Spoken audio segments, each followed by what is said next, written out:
All right, welcome back to the podcast. My name is Doug Sandler, along with the real host of the show, John Browning. This is the Building Your Life podcast. John, welcome back to the podcast. Well, thanks. And good to be here. Good to have you here as always. I uh, I, Appreciate it.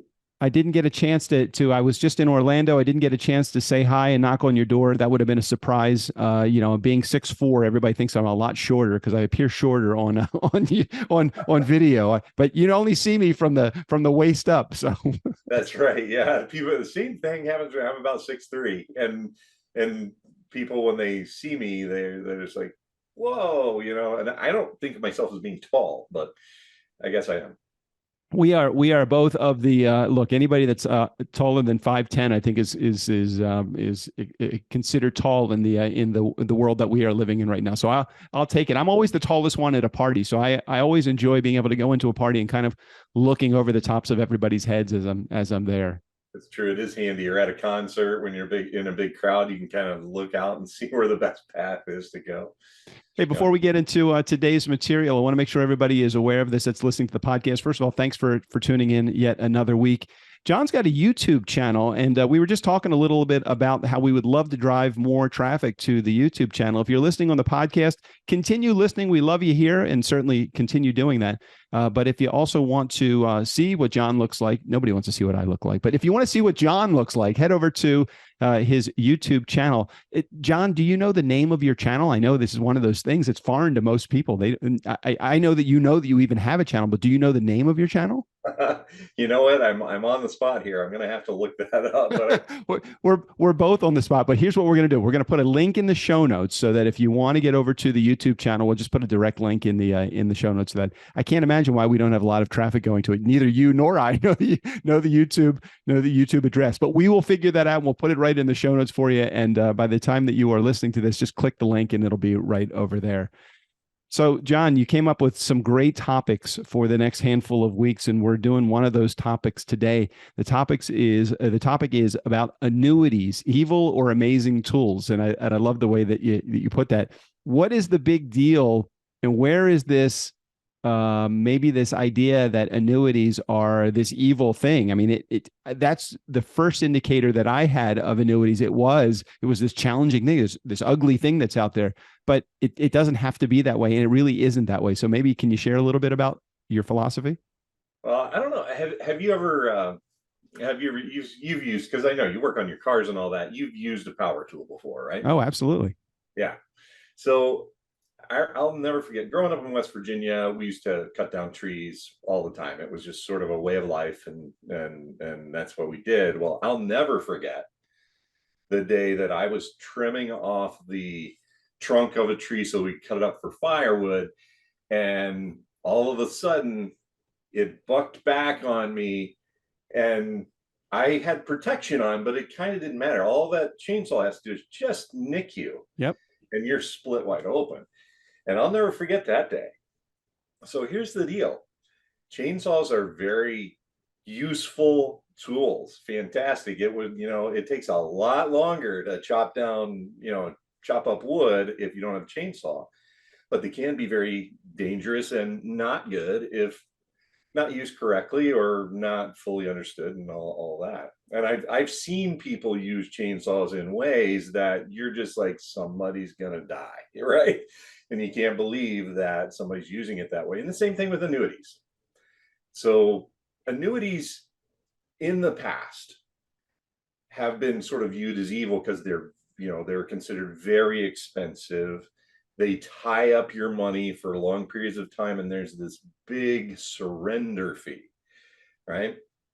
And that means what a surrender fee is you purchase this annuity, and then for the next 5-7 years, you have a massive, like a huge percentage of it. If you were to cash that in, you would have to leave at the insurance company. And they do that because they have generally paid out the guy who sold it to you a very large commission, and they've also put some guarantees in place for you, which is the benefit and value of an annuity that they have to get paid for. Right. I've always heard that annuities are sold, they are not bought.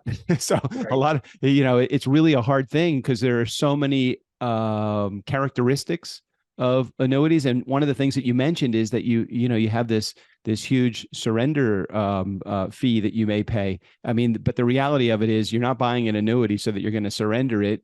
But life happens after you buy an annuity, so things go on, and sometimes you do have to surrender it. So can we start maybe with some of the things that people look at as potentially the negative characteristics of annuities, and then we can maybe even dispel some of those myths and share with our listeners why they may not be so negative to begin with? Yeah, and I think we'll stick with this chainsaw analogy, right? Yeah. So if I was going to teach you how to use a chainsaw or how to cut down a tree, I'd start by pointing out the areas of the chainsaw that could represent a dangerous situation, right? Well, same thing with annuities. So despite what Dire Straits says, you don't get money for nothing, right? But you do get chicks for free. Yeah, that's right. Don't we wish? I wish my wife had come for free, but she seems to be very expensive. Hopefully she doesn't listen to this episode. No, none of our wives listen to this. It's okay. So if somebody is going to give you value, they need to be paid for that value. So the thing is to understand the parts of an annuity that could be dangerous, but they might be just what you need, right? So there's a lot of fees that may go into an annuity. First of all, how much is the person that is selling you that annuity, how much do they get paid? And they deserve to get paid, right? I mean, nobody works for nothing, right? Mm-hmm. But how much is it? And these days, and with the annuities that I tend to sell, I don't get a commission up front. It goes in, I get paid the same amount no matter if I'm managing your money or if it's an annuity or whatever, because it's all based on assets under management. So that creates, for me, Mm-hmm. I don't have any incentive to sell you anything. That way, that's why another thing when you're looking for an advisor, you want to look for it. How do they charge for their services? So I guess you ask them that question: is this commission based, or are these products commission based? I mean, would that be a question that's allowable to be asked? I guess you can ask that Absolutely. question. You're Okay. the one buying it. You're the customer. Don't be afraid to ask these questions. Okay. How much do you get paid for selling this to me? And if anybody backs off from that question, might not be somebody you want to be doing business with. Got it. And they should be able to explain it. And the other thing is they need to be able to explain all the different fees and why you're paying those fees. So just to rattle off a few, Mm-hmm. there might be a mortality fee, which is the risk of when you're going to die. Maybe you die early, and then that annuity generally has a life insurance portion of it. So that Right. there's a fee for that. A sub account fee, is there somebody else managing the money? So is there fees there? Is there a death benefit rider? So annuities generally are bought to create a steady stream of guaranteed income over time, either monthly, quarterly, or annually.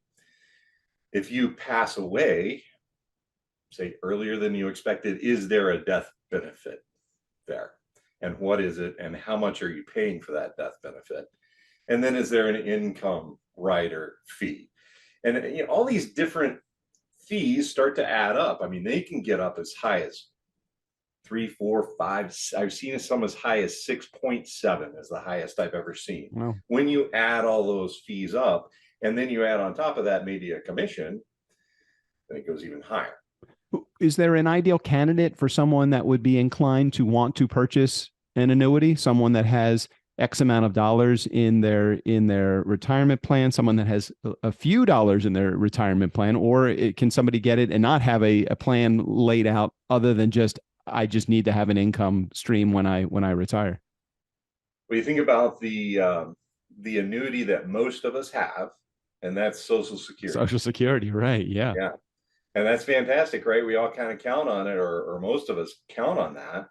And that's the person that an annuity is for, because Social Security is not going to, generally speaking, Social Security is not going to take care of all your financial needs in retirement. If you have the psychology that I must have X number of dollars to survive on, to pay my grocery bill and everything else, and you are not willing to accept any volatility up and down, an annuity is probably a very good thing for you. I don't find that real often, because if in order to get that, you need a substantial amount of assets in order to get enough cash flow from an annuity to take care of all financial needs.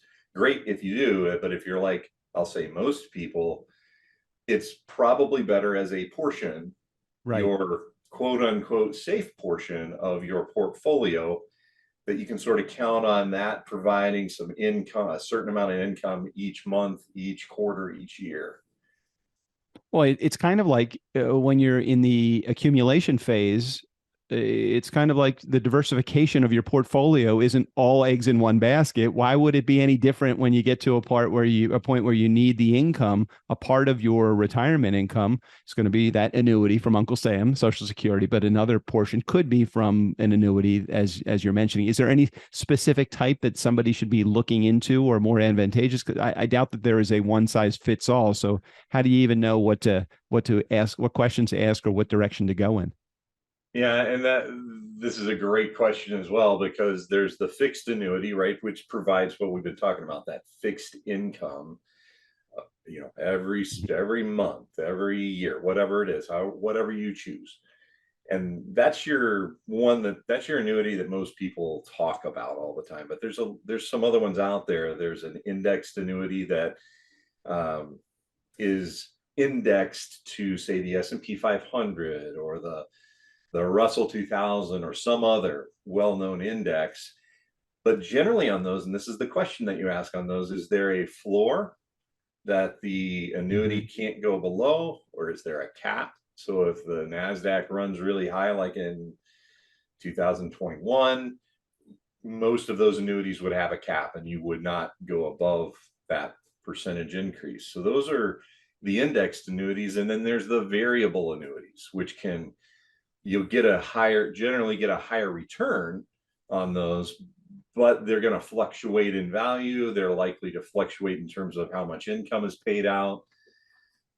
And again, there's different fees associated with all of those things. So again, there's great benefits, but knowing what type of annuity fits for you, what your fees are, exactly what you're paying. Fees are not bad or evil either, because you might really need that benefit. But the other big one is there a clause in the annuity contract that they can change the terms of the deal? Wow, that And exists. that used to be pretty common, especially in like long-term care annuities with a long-term care rider. And unfortunately, a lot of these companies, and I don't think it was declared criminal, but maybe it should have been, in my opinion, they essentially were able to raise the long-term care rider fees later on. So as people got older and were more likely to use that, they started raising their fees to the point where, for many people, it was just cost prohibitive right when they actually needed it. That's horrible. It's kind of like the a bank that gives you a 12% return on a long-term CD when the rates go down to 2% or zero, saying, "Hey, look, the rates got lower, so we're going to figure out a way how to get our money back because we can't pay you the 12% anymore." Right, right. And I work a lot with seniors. That's part of that CSA that we were talking about a couple episodes ago. Being a certified senior advisor, I ran into that all the time Wow. in past years, where they could not do some of the activities of daily living. And I asked them about long-term care. Well, we had it, but the rates went up so high, we just didn't feel like we could afford it anymore. Hmm. Then they didn't have it after paying into it for years.